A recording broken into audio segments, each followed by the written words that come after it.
Dobrý deň. Budeme sa dneska rozprávať s pani psychologičkou Máriou Balážovou, detskou psychologičkou. Dobrý deň. Dobrý deň. A budeme sa baviť o takých rôznych nástrahách, ale aj výhodách života v meste v súvislosti so životom detí a životom rodín u nás v Bratislave. Takže som zvedavá, čo tento rozhovor prinesie. A rovno prejdem k tomu aktuálnemu momentu, ktorým je začiatok leta. Tak povedzte, ako sa dá prežiť leto s deťmi v meste a nezblázniť sa? A teplé leto, ako sa dá prežiť, lebo to sú asi dve rozdielne veci. Tak myslím, že hodne záleží od toho, o akom veku dieťaťa sa bavíme. Keď sa rozprávame o menších deťoch, tak ten režim je troška iný ako u tých starších detí. A samozrejme, myslím, že každý rodič už dopredu s tým počíta, že tie prázdniny nejako potrebujú vykryť a tak zabezpečujú možno nejaké organizované aktivity pre deti a nejak sa to snažia vlastne všetci asi vykryť. Tak, aby tie deti mali nejaký aj program, ale zároveň ako dostatok času na oddych, čo si myslím, že je vlastne najviac asi dôležité, že zobrať ten čas, hlavne u tých školákov, naozaj na to, aby si deti tak mentálne, fyzicky oddychli, načerpali takú vlastne energiu do toho ďalšieho potom obdobia, ktoré príde zasa s tým školským rokom. Takže by som povedala, že aby sme tie deti zase nepreťažovali úplne nejakým strašným množstvom nápadov, programov, aby naozaj mali čas aj deti len tak byť a aby mohli načerpať energiu. Takže ten život v meste často je ako keby spojený s takým veľkým množstvom rôznych tých stimulov a podnetov, že napadá mi otázka, aký je dobrý spôsob toho oddychu v tom meste, že či eliminovať nejaké z tých podnetov, ak áno, že akým spôsobom dostať deti do toho pokoja.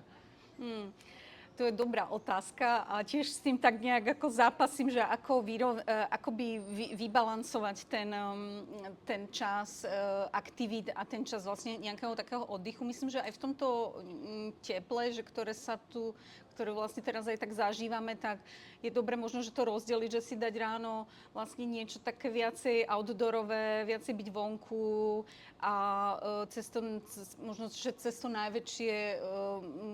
tie najväčšie horúčavy viacej tak byť ako možno niekde vnútri, možno, že využiť nejaké vzdelávacie inštitúcie, kde sa dá prísť, kde sa treba zdá byť aj v tých klimatizovaných priestoroch a potom vlastne zasa na večer nejakým spôsobom tráviť ten čas znova niekde v exteriéri. Ale určite je to taká alchymia, že ako to urobiť, aby tam bolo že dosť toho, ale zároveň, aby aj tie deti mali čas vlastne len tak byť a nič nerobiť. Možno, že aj z tej núdy vznikajú niekedy vlastne super veci a dobré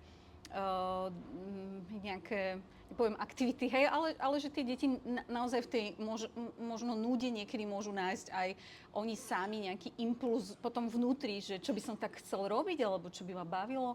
Ja si tak pamätám, keď ja som trávila takéto leta u svojej tety a vlastne nebolo moc čo robiť, hej, tak teta chodila do práce. A ja som sa motala po tom byte a vlastne som hľadala a našla som knihy. A začala som čítať vtedy a prvýkrát ma to tak vlastne chytilo, že tak čo ja tu budem robiť, tak vlastne tak poviem, idem čítať niečo. A tak som našla knihy, ktoré ma zaujali a si pamätám, že som celé vlastne to leto tak ako vlastne bola potom v knihe zanorená. A asi myslím, že by to nevzniklo, keby mám ten čas, že stále na minútu vyrátaný, že sa robí to alebo to, že stále sa niekam chodí, tak To boli ešte tie dobré časy, keď tam nebolo, okrem kníh, neboli tie obrazovky však, že tie sú ako keby takou výzvou, že vlastne ako zregulovať možno aj ten čas, aby deti zamierili aj k tým knihám, ale aby zároveň mali slobodu vybrať si, že ako ten čas vlastne budú tráviť. Oni boli aj vtedy tie obrazovky, ale neboli vlastne v takom množstve ako sú teraz, že sú tak voľne dostupné a vlastne isté to jednoduchšie vlastne pre dieťa v niečom si vybrať tú obrazovku, ale ja zároveň si myslím, že tie deti túžia po nejakých reálnych zážitkoch, že túžia mať vlastne, túžia žiť vlastne v realite tie veci, ktoré im tá obrazovka ako keby dá troška ľahšie. Čo je nejaké zážitky, nejaký pocit vlastne spojenia, možno nejakú kompetenciu, že niečo viem, niečo ovládam. alebo mám nejakú záľubu, ktorú si realizujem vlastne cez tú obrazovku, tak to by bolo skvelé, keby mali tie deti to možnosť realizovať niekde v reálnom prostredí. Čo sa v meste vlastne dá celkom, že o dosť lepšie naplňať, takáto iniciatíva.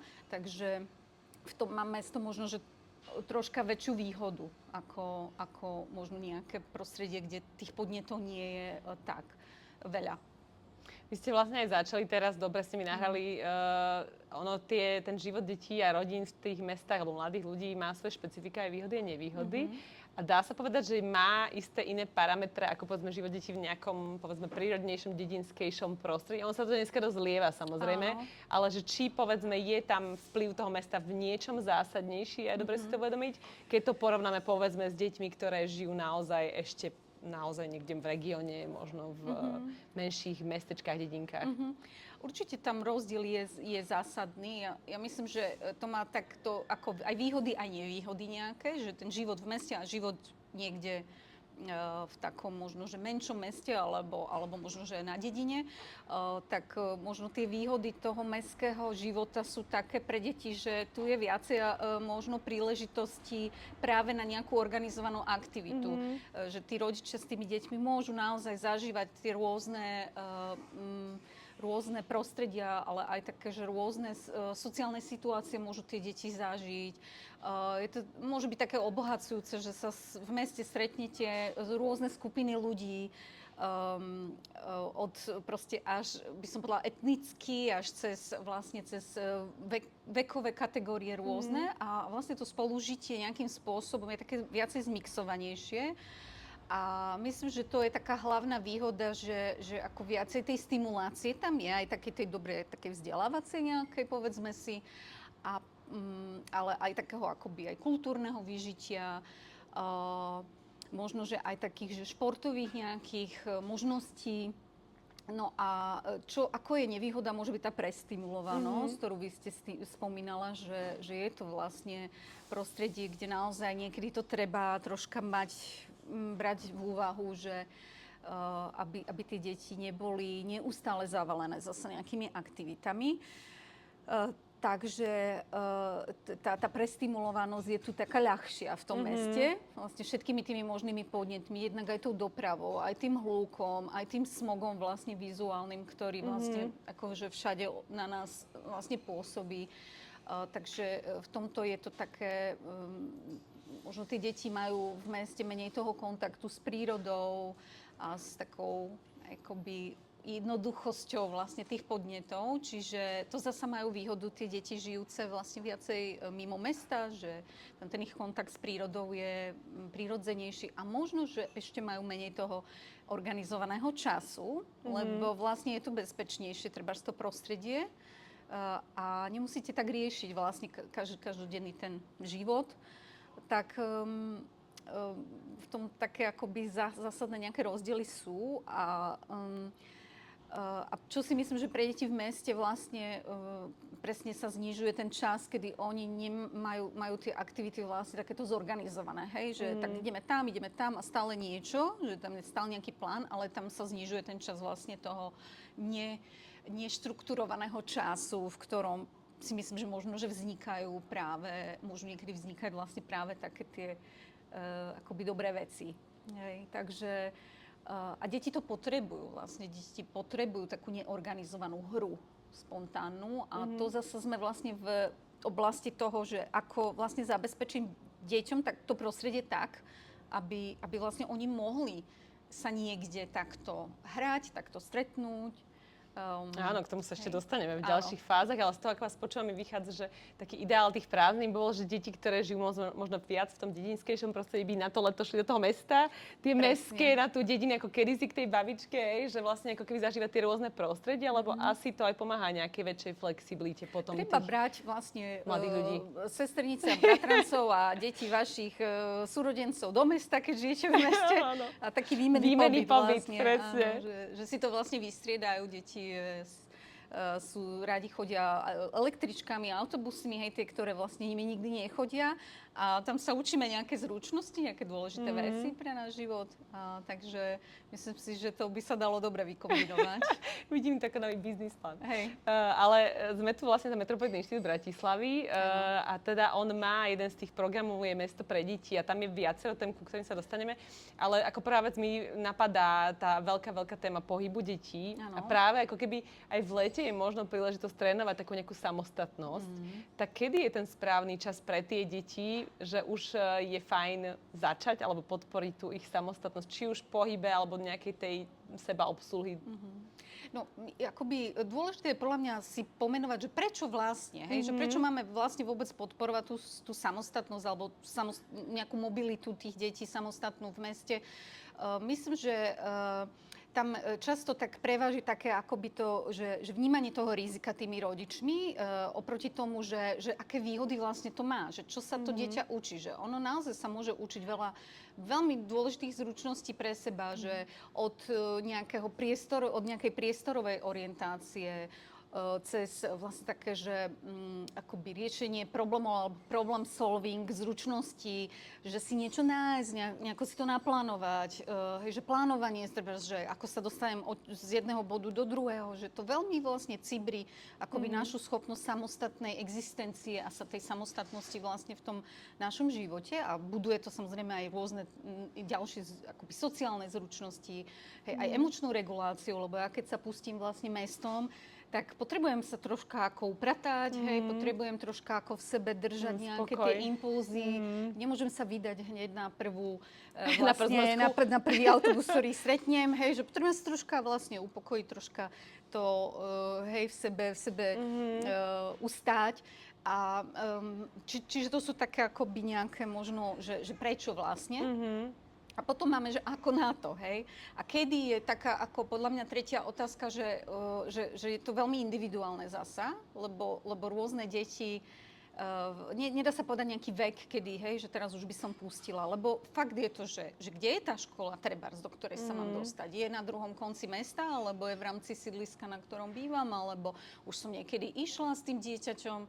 Takže ja by som povedala, možno sa k tomu dostanem, ale že ako to vlastne podporiť tú nejakú, možno, že aj rodičov vlastne v tom, že nie deti, ale tých rodičov v tom, že buďte takí ako, hej, že odvážnejší v tom, lebo to, čo je akoby vnímané riziko na jednej strane, ešte nemusí znamenať naozaj reálne riziko toho nebezpečenstva.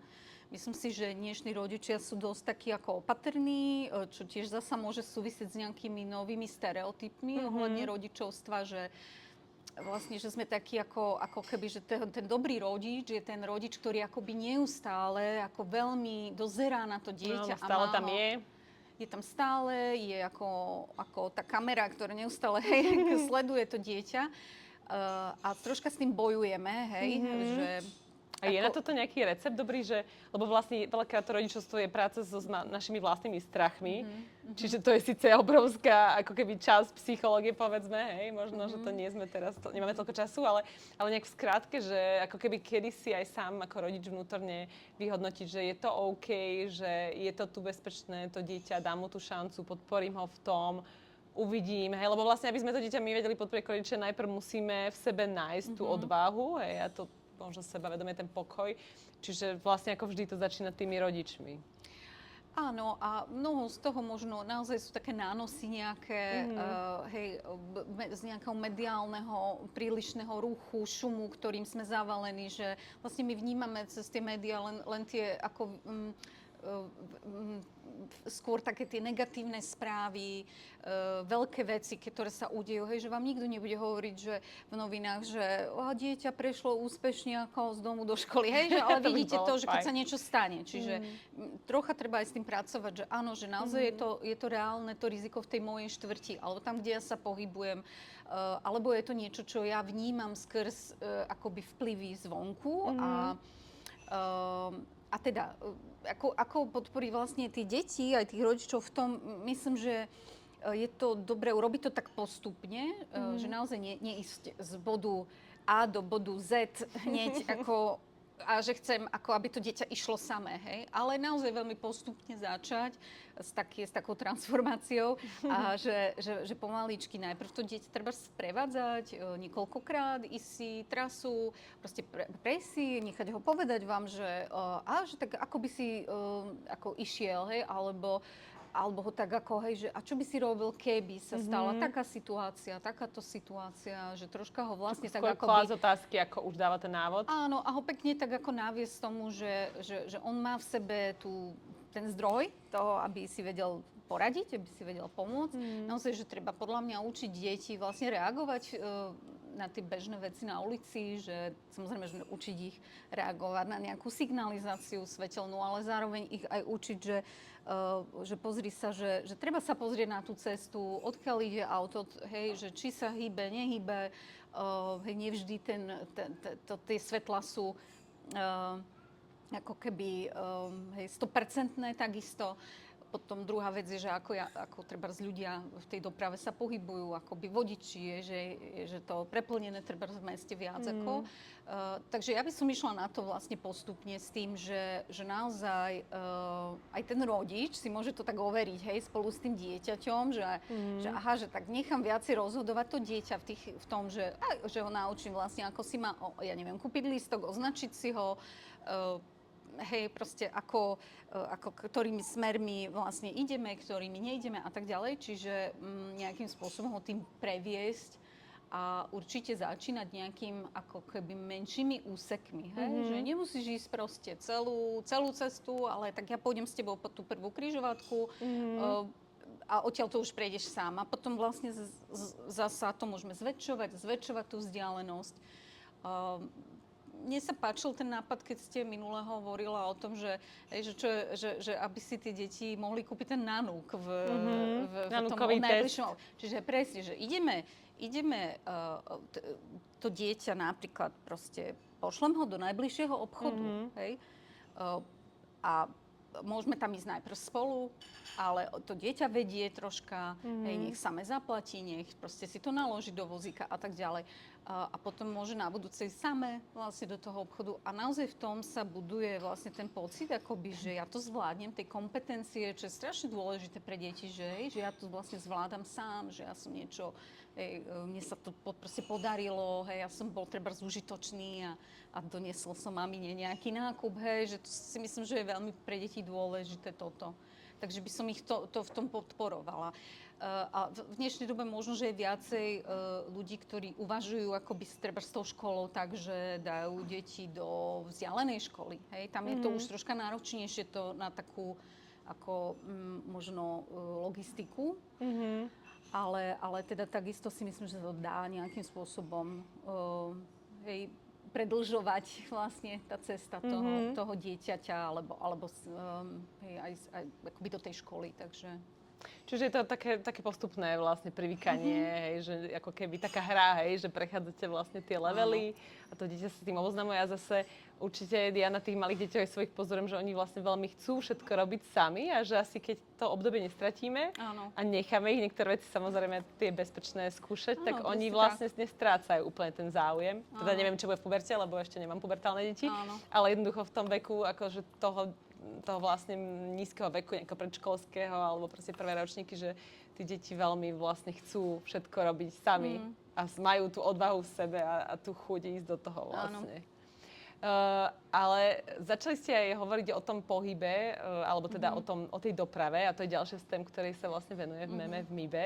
A vlastne hľadáme také spôsoby, ako podporiť ten aktívny pohyb, aktívnu mobilitu. Tam sa myslí, že ísť pešo, ako ste vraveli, alebo na bicykli, na kolobaške, alebo teda keď už to nejde, tak povedzme ísť aj tým dopravným prostriedkom. A ono sa niekedy zdá, že vlastne ten model, že to dieťa naložíte ráno do auta, odveziete autom pre tú školu, tam ho vyložíte, že akoby je toto najjednoduchšie, že tie argumenty preto sú jasné, ale možno by bolo fajn si povedať vlastne, že je množstvo argumentov aj z psychológie, aj zo zdravia, ktoré podporujú práve tú aktívnu mobilitu. Tak ktoré to sú? No, my si myslíme často, že to je ako najbezpečnejšie takto, ale my vieme, že deti potrebujú pohyb Hej? A zároveň potrebujú vlastne v tom senzitívnom období vlastne podporovať ten rast vlastne tej akoby nervovej siete, takže to všetko sa tam vlastne prepája, že každá nová možno, že skúsenosť alebo skúsenosť, ktorú nejakým spôsobom to dieťa cez ktorú musí prejsť, tak vlastne pomáha tomu mozgu zrieť a dozrievať a vlastne tie nervové dráhy sa tam vlastne akoby vyjazďujú, hej? Takže vždy to súvisí s tým rozvojom tých zručností, ktoré inde ako tou telesnou skúsenosťou, že vy naozaj to telo vložíte do tej situácie, tak nemáte šancu vlastne zažiť. Čo ste sa pýtala? Čo sú tie argumenty pre tú aktívnu mobilitu v meste? Kde teda je plno rizik, povedzme, ale teda aj... Áno. Tak ja to vidím ako naozaj ako taký inkubátor vlastne toho rozvoja vlastne tých rôznych kompetencií toho dieťaťa. Hej? Čiže nie len ako tej orientácie v priestore, nie len tej, ale aj takej tej samostatnosti, takej tej, hej, už sme sa rozprávali o tom, že sa rozvíja emočná regulácia, rozvíja sa vlastne orientácia v tom svete, v tej rôznorodosti toho sveta, lebo ten svet je ako keby rôznorodý a prináša nám rôzne situácie. Ja myslím, že ak by tie deti akoby boli vedené k tomu, že oni si majú viacej všímať to svoje okolie, hej, že majú vlastne aj same vnímať, že čo sa vlastne deje na tej ulici, že si všímať napríklad ľudí, všímať si ľudí, ktorí treba sú bezpeční, alebo ktorí sú bezpeční pre mňa. Za ktorým človekom môžem ísť, keď potrebujem nejakú pomoc, alebo sa potrebujem poradiť. No tak pôjdem, buď si vyberiem staršiu pani, alebo si vyberiem nejakú, možno, že, no teraz nechcem hovoriť, ale že vyberiem si nejaký typ človeka, o ktorom viem, že veľmi pravdepodobne bude akože v pohode, alebo zajdem do nejakej najbližšej kaviarne a opýtam sa, keď potrebujem nejakú pomoc. Čiže je to vlastne taký set zručností. Taký trenažér vlastne presne na ten život. A myslím, že to je ako hodne dôležité. Myslím, že v niektorých výskumoch sa vlastne akoby o takom bezpečí toho priestoru, to budete asi vedieť vy viacej o tom, ale sa vlastne hovorí, že akoby takou veľmi dôležitou súčasťou toho dobrého akože pohybu alebo tej voľnej mobility je akoby to prostredie, v ktorom to dieťa vlastne akoby funguje a či ho dobre pozná a či to prostredie ako keby tiež je že či tam fungujú ľudia medzi sebou, či sa poznajú, Vieme, že vlastne keď niekde funguje dobrá komunita, tak je to bezpečnejší priestor, lebo tí ľudia navzájom vlastne dávajú pozor si väčší na to, čo sa vlastne tam deje v tom okolí. Poznajú deti napríklad, a vedia, že už tá pani, tam z toho obloka kričí a proste vie, kto to je, že to už nie je nejaký anonymný Jožko, ale je to proste dieťa, ktoré poznám a viem to treba troška aj ako odkorigovať a vedia aj tie deti, že treba, že tam majú vlastne niekoho, na koho sa môžu obratiť. Alebo keď sú sídliská, kde to žije, že kde je taký väčší pohyb, tak tam viem, že aj tí rodičia môžu mať lepší pocit, že to dieťa je niekde, ale nie je to tam opustené všetko. Napríklad dole, keď fungujú prevádzky v tých panelákoch, tak oživuje ten priestor a je to bezpečnejšie pre ten pohyb aj detí. Čiže to je taká tá základná dedina vlastne, ktorú potrebujeme na tú výchovu toho dieťaťa a že vlastne pre tie deti je aj dôležité vidieť tie modele situácie, tie interakcie v rámci tej komunity a že sme ako keby súčasťou nejakého väčšieho celku, že vlastne tie deti, aj keď vyrastajú v byte, povedzme, so svojimi rodičmi a súrodencami, tak tam to vlastne nekončí, ten svet je aj tam vonka za tými dverami a to sú tiež vlastne naši ľudia.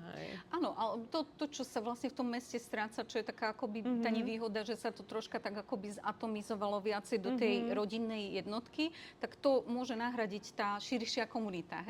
To môžu byť pre mnohých ľudí vlastne tie vzťahy, ako ktoré nemajú tie rodinné, lebo tých rodičov majú niekde ako 500 kilometrov mimo alebo niekde v malom meste.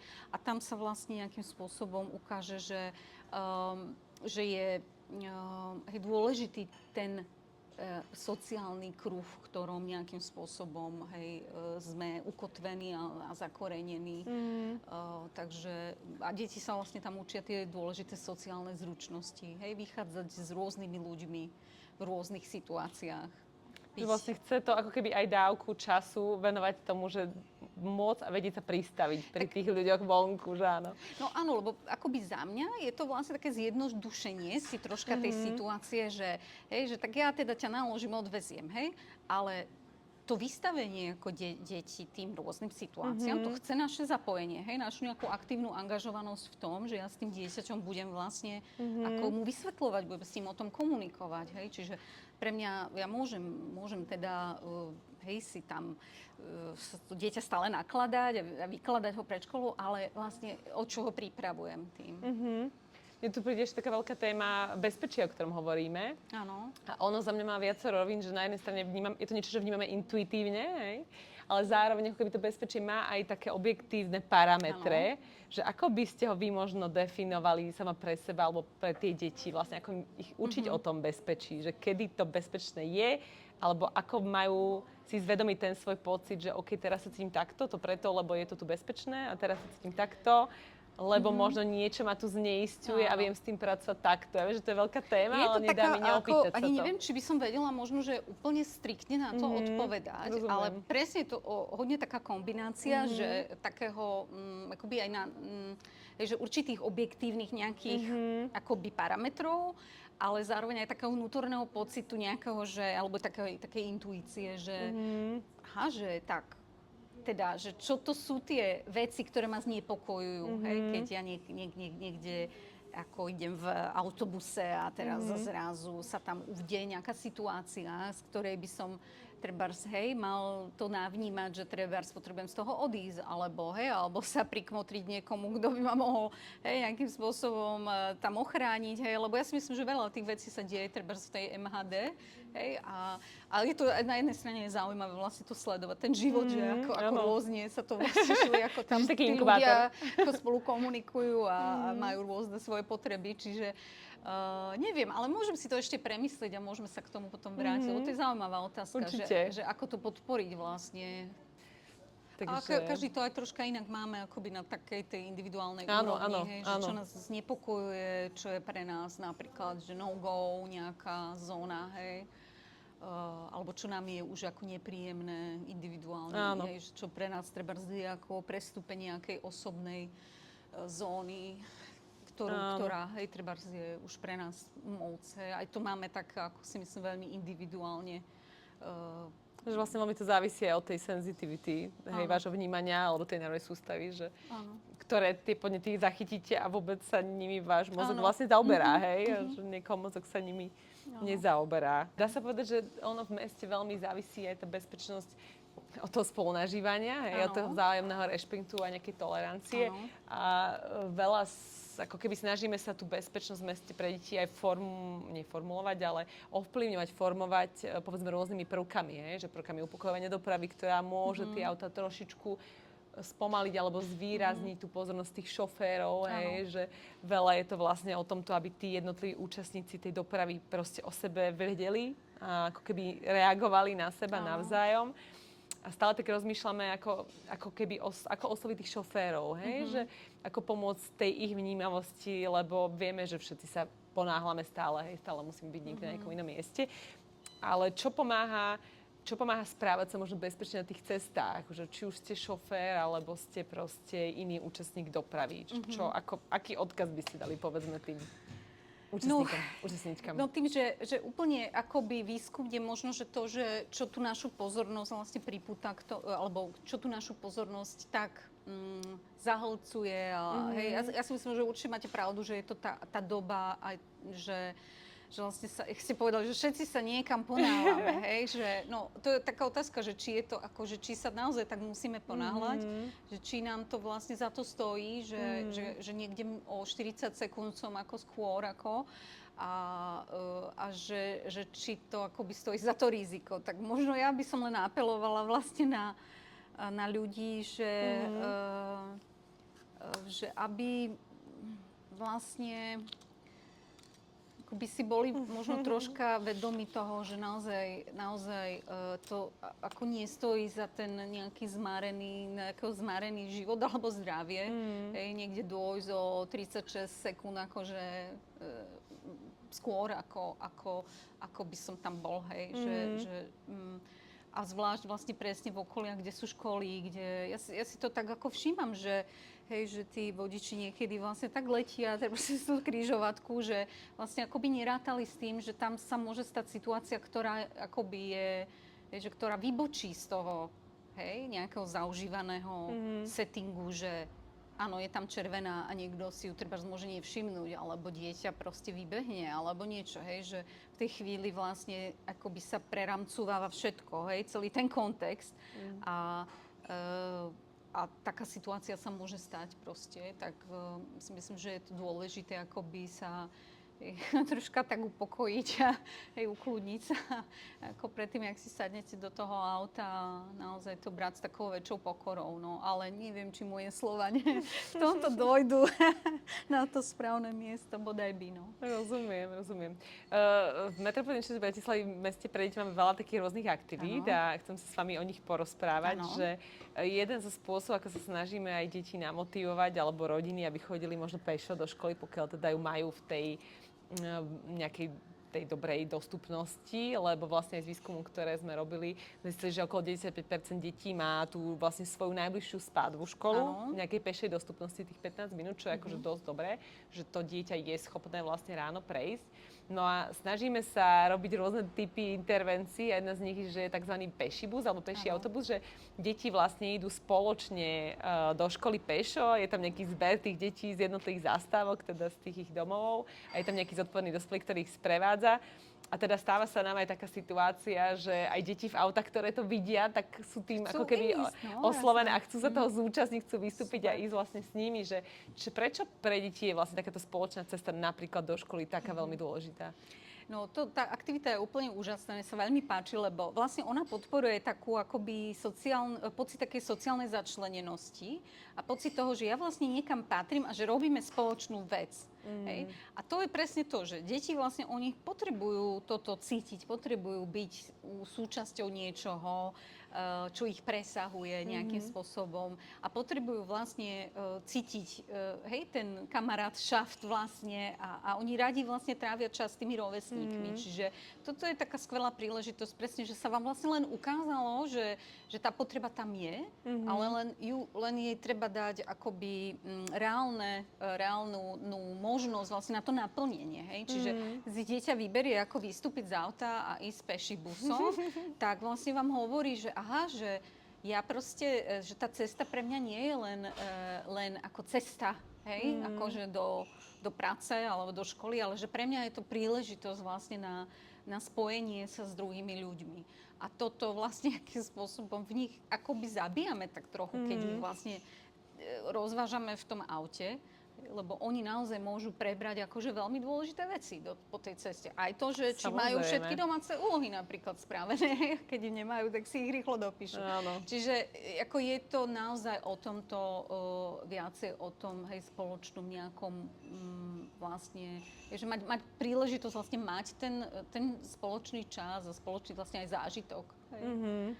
Čiže pre deti, ktoré napríklad bývajú ďalej, tak mi napadá také riešenie, že vyložiť ich skôr a nechať ich trošku nejaký ten úsek ešte predsa len prejsť spolu. Aj keď sa to zdá byť neefektívne, ale že môže to byť... To je to, že nám sa to zdá vlastne neefektívne ako z našich dôvodov, hej, ale efektivita môže byť aj v tom, že dieťa sa naučí vlastne novú zručnosť, hej, že to môže byť oveľa prínosnejšie pre to dieťa, ako že my sme ušetrili čas trebárs ráno. Veľa sa rozprávame nielen teda ako keby o tej ceste do školy, čo je spoločný čas s tými rovesníkmi, ale aj o nejakom takom voľnom trávení času s rovesníkmi, čo si všetci asi pamätáme z detstva, že boli ste vonku, boli ste s kamošmi. Jasné, že od istého veku už tej puberty to prichádza prirodzene, ale je to vlastne, prečo to je dôležité aj u tých malých detí? Ešte poviem, že u nás sa to snažíme vlastne podporiť rôznymi aktivitami, ako sú hracie boxy alebo pavilón na hranie. Je to keby vlastne moment, ktorý má tie deti motivovať ísť von, hej? Lebo tam, kde vidíte iné deti a je tam niečo zaujímavé, tak prirodzene v tej vašej zvedavosti ako dieťa chcete toho byť súčasťou, chcete tam byť tiež.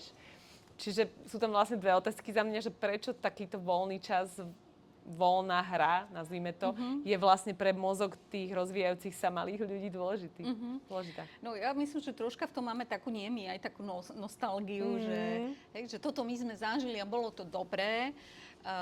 A zároveň vlastne je v tom niečo také naozaj, že pravdivé, že keď necháte deti vlastne voľne sa hrať, takže vlastne akoby necháme ich akoby demokraticky si rozhodovať o tých veciach, o tom, čo budú vlastne robiť, lebo oni sa nejako musia dohodnúť tam, na tom ihrisku, že čo sa ide hrať, kto bude šéf, kto bude, že to je vlastne ako naozaj taký ako model vlastne toho, že a tak ako sa dohodneme, že poďme sa dohodnúť na niečom, lebo to sa nedá, že niekto si tam bude robiť, čo chce, tí ostatní ho vlastne potom buď vylúčia, alebo to má ten dopad a tým pádom vlastne ako, že budujeme zasa vlastne tie sociálne zručnosti a vlastne takého nejakého tímového ducha a spolupráci sa učíme. A riešeniu nejakých situácií, ktoré nastanú, lebo nie vždy všetko išlo ako v tých skupinkách našich. Si myslím, že ako veľmi, veľmi ľahko, ale naozaj akoby si myslím, že nám to mnoho dalo. Takže asi tá odpoveď na to je, že akoby, že by sme sa nebáli až tak, tie decká akoby púšťať niekde, keď sú ešte v takom veku, možno, že už adolescenti potom ako pôjdu už ich nezadržíme. Viacej sami, ale tam tiež potrebujú mať nejaké naučené zručnosti, nejaké veci, ktoré ich treba aj ochránia, alebo ktoré už budú môcť v tom adolescentnom veku už použiť v tých situáciách, pretože vy už tam s nimi nebudete, takže už im veľmi nebudete môcť do toho nejakým spôsobom zasahovať alebo hovoriť, že čo majú robiť, tak tam už by sa mohli nejako orientovať. A ten čas je akože celkom dosť krátky, kým sa deti pustia vlastne sami niekam v tom meste objavovať veci, takže zase také dlhé to nie je v dobie toho učenia, si myslím. Rozumiem. Takže neviem, či som zodpovedala na vašu otázku. Myslím si, že áno. Myslím si, že áno, že je to, každopádne je to vlastne dôležité, lebo napokon tak či tak sa to neskôr stane. Áno, že už ten čas si budú manažovať sami. A v tom rannom vlastne detstve vedia získať ako keby aj tie rozhodovacie, aj tie sociálne zručnosti. A je to iné, keď tam je vždy nejaký zodpovedný dospelý, ktorý im s tým pomáha. A keď tam chvíľu nie je, niekde spozdálí, to pozoruje. Z vášho pohľadu, čo je také, lebo o tom sa tiež veľa rozprávame, že čo je také, čo dokáže konkurovať v podstate tým obrazovkám, že kedy je tá kvalita pre tie deti, bavíme sa primárne o deťoch, ale povedzme aj o tých adolescentoch, že čo je také, čo ich dokáže vyťahnuť spoza toho a má to tú silu proste konkurovať tým obrazovkám. No to keby som vedela, tak asi tu nesedíme, ale už som ako milionárka s napísanou nejakou bestsellerom. Ale naozaj, že ja si myslím, že akoby nejaký aspoň troška tomu môže konkurovať nejaký reálny priestor, kde oni reálne môžu od decka vlastne naplňať tie svoje potreby, Čiže lebo tie potreby sú univerzálne. To, čo deti si na obrazovkách saturujú, alebo to, čo si potrebujú na tých obrazovkách naplniť, to je pocit úspechu, potreba začlenenia, potreba nejakého sociálneho kontaktu s druhými ľuďmi, potreba akože byť v niečom dobrý, to som už povedala, teda to je ten zažiť nejaký úspech, pri nejakej hre, niečo sa mi podarí, niečo získam, strašne veľa mincí, takže, a to je všetko vlastne, to sú univerzálne veci, ale vy to potrebujete preniesť do normálneho, reálneho, ako takéhoto priestoru, ktorý môžem chytiť, ktorý môžem nejakým spôsobom toto zažívať vlastne v tom reálnom prostredí. Takže potrebujeme vytvárať ten priestor tak, aby deti vlastne toto mohli zažívať, aby sa mohli stretávať s kamarátmi, aby mali kde sa bezpečne vlastne stretnúť, aby tam mohli robiť veci, ktoré ich naplňajú, pri ktorých si budú budovať zručnosti a akoby sa podporovať vo veciach, ktoré ich zaujímajú. Čiže ono to nie je až také úplne komplikované, len myslím, že my sme ako ľudstvo teraz v takom nejakom medzipriestore, kde ešte nevieme úplne presne, čo s tým urobiť. A ešte úplne nás to asi zaskočilo, hej, všetkých, že úplne nevieme. Ale táto dilema tu bola aj predtým, hej, to bola, keď prišla telka, keď prišli videohry. Hej, vždy sme to nejako prekonali, tak ja si myslím, že aj toto nejako zvládneme prekonať. Preto si myslím, že ten priestor vlastne je dôležitý, hej, na to stretávanie. A aby aj staršie decka trebárs niekde mali tú možnosť vlastne niečo zmysluplné robiť. Trebárs. Hej. No, posledná veľká téma, tých tém ešte veľa, samozrejme, možno to bude najďalší rozhovor, ale aktuálne veľa sa rozprávame o tom, že povedzme, vo verejnom priestore je veľa tém, ktoré sú možno aj nejakým spôsobom ohrozujúce pre tých mladých ľudí, že po covide, možno je to vojna na Ukrajine, do toho hovorí sa hlavne v horúcom lete o nejakej klimatickej kríze. Čiže ako keby pre mňa je tu taký nedávno nový pojem, ja ho asi prečítam, my som ho nedoplietli. A je to, že future literacy, teda gramotnosť formovania budúcnosti. Je to vlastne ako keby ako ich zasvedcovať do týchto aktuálnych tém a dávať im zručnosti, aby si s nimi vlastne poradili, že ako vy to vnímate, tento pojem alebo túto formu zručnosti? No, ja si myslím, že všetko sa začína akoby pri tom počúvaní vlastne. Najprv ako pri počúvaní vlastne toho hlasu mladých ľudí. Lebo ja si myslím, že oni hodne toto prinášajú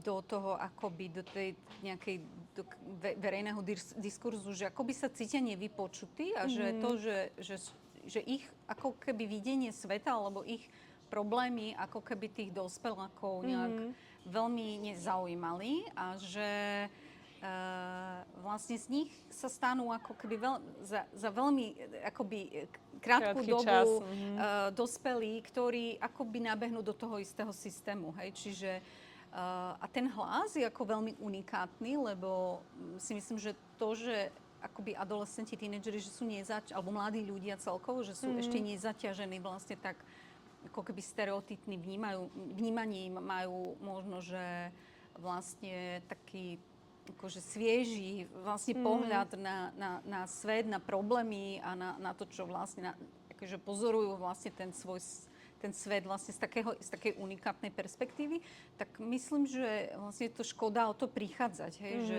vlastne nevypočuť akoby ten hlas ich viacej. A myslím si, že ako ten termín nepoznám, ale ako myslím, že každá nejaká oblasť, kde my sa vieme vzdelávať, alebo kde vieme ešte ako keby sa podporiť to svoje vedenie v akejkoľvek vlastne oblasti, tak je veľmi fajn a zároveň si myslím, že toto sa stalo takou témou ako naozaj, že posledných 10 rokov je to akože také taká veľmi smršť ťažkých tém. Že je to presne, že to akoby tak strašne veľa sa toho akoby deje alebo udialo, že že vlastne sami mladí ľudia prichádzajú s tou témou, že vlastne ako bude tá moja budúcnosť, hej, že a akoby ja tým, ako robím psychoterapiu, tak ako mám pocit, že ja nejaký jeden diel toho robím, že jeden diel vlastne že keď pracujeme s tým, že vlastne, že my sedíme a ako psychoterapeuti počúvame vlastne a vlastne snažíme sa dať tým deťom priestor akoby o tom hovoriť a ako nehodnotiť to, hej, nechlacholiť ich, ale naozaj ako dať im vážne pocítiť, že toto je ako niečo, čo niekto počuje, hej, niekto dospelý, tak si myslím, že to je taký prvý bod, hej. A potom vlastne tie ďalšie body už sú, myslím, že, hej, že na tých ľuďoch, akoby aj na celej tej komunite vlastne hľadať nejaké možnosti, ako by sa s tým dalo vlastne pracovať, aké kroky by sa dali robiť k tomu, aby ten hlas bol vlastne vypočutý, hej. Ale ja si myslím, že začať treba akoby od toho počúvania hlavne. Určite, že vlastne dať im možnosť vyjadriť tie obavy, vypočuť si, brať ich vážne, nejak ich nezľahčovať a veľakrát si je fajn vlastne hľadať aj tie možné riešenia spolu. Aj ich vlastne ako príjmeť, alebo hej, nejako ich k tomu viesť, že aby oni boli súčasťou tých riešení, hej, že aby oni možno navrhovali vlastne čo si myslím, že asi aj vy robíte, že hej, keď vlastne prizývate do nejakých rozhodovacích procesov alebo na nejaké participatívne vlastne riešenia, lebo myslím, že proti tej úzkosti, ktorá vlastne vzniká z tej budúcnosti, že tým akoby jediným liekom je mať možnosti, hej, že vedieť, že čo ja môžem akoby robiť, hej, lebo proti tej bezmoci a tej úzkosti vlastne máme len to, že akoby nejakú akciu, ktorá nám môže vlastne pomôcť prekonať tú bezmoc. A toto si myslím, že neviem, či sme v tom ako dobrí, hej, že či dávame málo tým deckám vlastne akoby, hej, lebo oni nemajú veľa rozhodovacích ako možností, lebo tento svet vlastne riadený je starými ľuďmi, mužmi možno by som povedala ešte. Takže, hej, že máme tam málo, málo tej reálnej, ako, hej, toho rozhodovania, čo je asi aj škole. To je asi fajn povedať, že sme vlastne aktuálne v TUBA v Centre architektúry a mestského plánovania, kde aj dáme vlastne hlas alebo priestor pre takúto debatu aj mladým ľuďom, aj deťom, aj povedzme seniorom, lebo takisto vidíme ten zmysel v tom, že už len keď tie obavy sú pomenované a sú vypočuté a tí ľudia vidia, že sa tými obavami alebo problémami mesto ako príklad zaoberá, tak už to dodáva nejaký pocit aj tej dôvery spoločnosti, aj sa tam vytvára vzťah k tomu mestu aj medzi tými ľuďmi navzájom. Takže takisto ja vnímam ako významné, práve preto, že sme aj tu dávať ten priestor na tú debatu a rozprávať sa o tých rôznych témach. No a preto sme napokon dneska aj my dve tu. A ja by som chcela toto cestu vám aj poďakovať, že ste si na nás našli tú hodinku.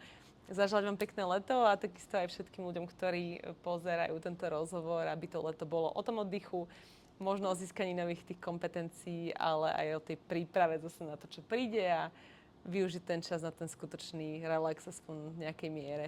Takže pekné leto. Ďakujem veľmi pekne za pozvanie a pekné leto všetkým. Ďakujem. Majte sa.